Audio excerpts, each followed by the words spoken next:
Hey, in today's video I'm going to show you how to use dishwasher, and I'm gonna review this product by Priva. As you can see, I have filled each segment of the dishwasher, each corner of the dishwasher. Don't worry, because I have been using this dishwasher from past year. So let me open this and take out the capsule. Let me tell you, if you have capsule, you have to place this here, and if you have liquid, you have to pour it here. As you can see, I have capsule, so let me open it. I'm gonna put the capsule here and then close it this way. Now I am going to on it.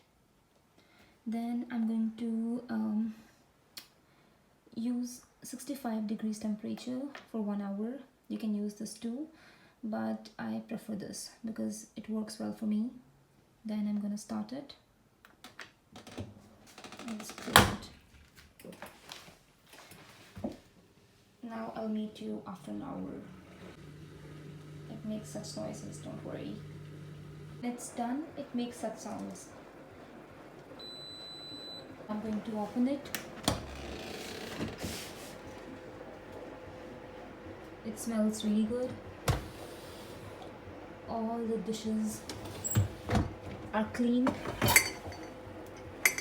So I'll give this product a thumbs up. It's really good.